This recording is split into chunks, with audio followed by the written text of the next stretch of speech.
छोटे से बालक थे जिनका नाम था धन्ना जाट। बड़े महान भक्त हुए।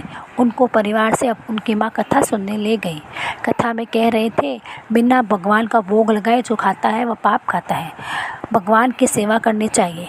फिर वह अपने घर गए और अपनी माँ से बोले, 8-10 वर्ष के थे, और अपनी माँ से बोले कि हमारे तो घर में भगवान नहीं है, भगवान का भोग नहीं लगता तो पाप खाया जाता है, अब क्या करें, कैसे करें। अगले दिन कथा का आखिरी दिन था। पंडित जी के पास गए और बोले कि आपने कहा था भगवान का भोग लगाए जो खाता है वह पाप खाता है, हमारे घर में तो भगवान नहीं है, तो आप ही हमें भगवान दे दीजिए। तो उन्होंने कहा, बच्चा है, अब इससे क्या कहूँ। उन्होंने कहा कि कथा समाप्त हो जाएगी तो भगवान ले जाना।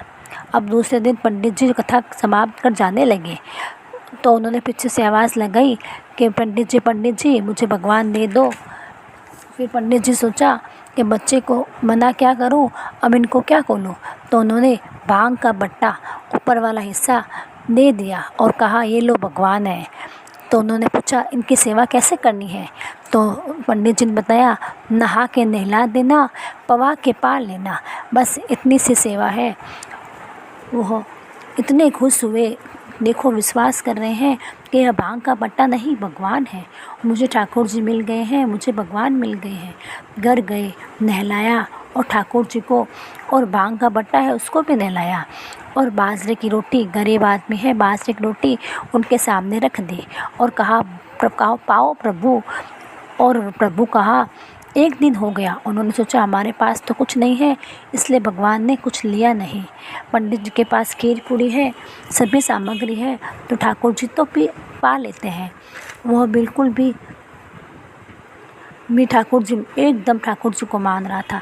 दूसरा दिन हुआ बाजरे की रोटी, तीसरा दिन हुआ फिर वही बाजरे की रोटी, चौथे दिन वह उसको बट्टे को पकड़कर ज़ोर ज़ोर से रोने लगे और कहा, प्रभु हमारे पास तो कुछ भी नहीं है, आपको खीर पूरी नहीं खिला सकते। गुरु जी के घर पास खीर पूरी होंगी तो आप पा लिए होंगे, पर आप जब तक नहीं पाओगे फिर चाहे मैं मर भी जाऊँ, मैं कुछ भी नहीं लूँगा।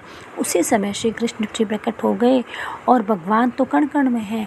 अब भांग के बट्टे की जगह श्री कृष्ण बैठे हैं, उन्हीं की अवस्था का रूप लेके, और बाजरे की रोटी का वो करने के लिए दर्शन दे दिए। तो वो बोले, हम तो गरीब हैं, मेरी माँ ने 2 रोटी बनाई है, एक अपने लिए और एक मेरे लिए, आपको पूरी तो मिलेगी नहीं, आधी आप पा लेना और आधी मैं पा लूँगा। जैसे ही कृष्ण जी ने